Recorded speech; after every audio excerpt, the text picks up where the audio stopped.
Jacob and his son Martin loved to walk in the park on Saturdays. Martin knew that his father was not rich, but he always bought him ice cream and cotton candy. Every Saturday at the entrance to the park, they met an old woman who was selling flowers. The old woman was dressed in old clothes, but everything was clean and tidy. Father bought a bouquet of flowers from an old woman, but never once brought it home to Martin's mother. Jacob sometimes forgot it on a bench in the park, then accidentally sat on it in the tram. Martin was surprised at this. At the third time, he couldn't resist and asked, "Dad, why do you buy flowers and never give them to Mom?" Jacob replied that he was doing a good deed with great significance, and if Martin didn't guess which one, then it means he did everything right. Martin was surprised. Jacob explained that Mom is allergic to flowers, so he never gives them to her. Jacob asked what kind of deed he was talking about then. Dad replied that this is how he helps the old woman. Martin couldn't understand how buying a cheap bouquet could make a big difference. Exactly. These coins don't matter to you and me, but for the old woman, this amount allows her not to starve. Martin was very worried about this mysterious behavior, so he asked again. If Dad wants to help the old woman, why won't he just give her money? Dad laughed and agreed that adults are strange and there is no logic in their behavior. I don't just give her money because she doesn't ask for it. Look at this lady. She's neatly dressed. You can see that she's used to earning her own living. Dad said he didn't want to hurt her self-esteem by giving her money just like that. Therefore, he buys a bouquet from her, which he then forgets on the bench. Martin thought and then smiled. He said that now he understood everything, and he liked the idea of doing mysterious good. He invited Dad to do 2 good deeds at once with 1 bouquet. Now Jacob was surprised, and Martin took the bouquet from his dad and presented it to the sad woman who was walking towards them. She accepted the flowers, got surprised, and smiled. Martin returned to his father. For us, it cost almost nothing, but maybe it'll cheer her up and make her a little happier. The father said he was proud of his son, and they went to buy ice cream.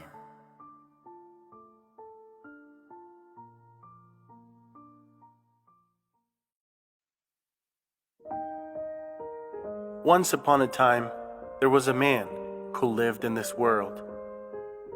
For all his life, he avoided marriage.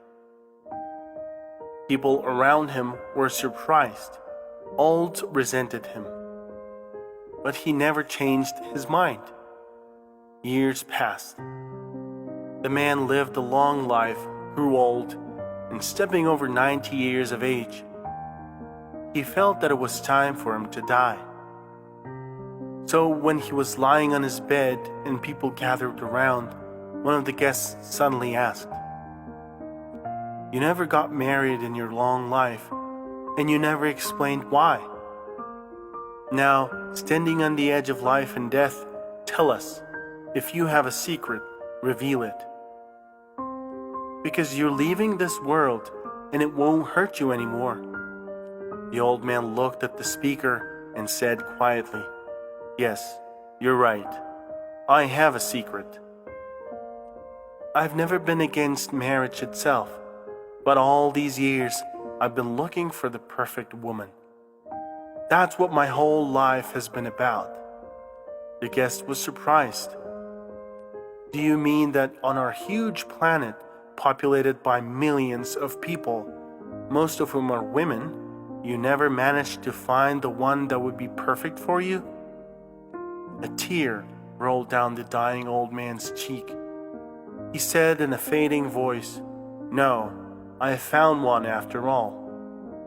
The visitors were surprised and quiet. Someone asked, "So why didn't you marry her?" And the old man continued, "That woman, alas, was looking for the perfect man." Sometimes, in the pursuit of a dreamlike ideal, you can miss out on true happiness. Don't aim to find someone perfect. Strive to genuinely love all the good and bad in the one who is already next to you.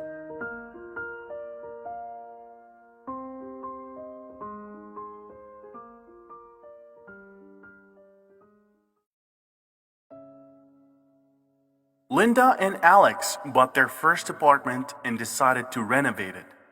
The previous tenants left many old things. They were still in good condition, but the young couple decided to get rid of them all. Linda collected them, and Alex loaded them into the car to take to the landfill. A neighbor approached Alex and asked what he was going to do with things.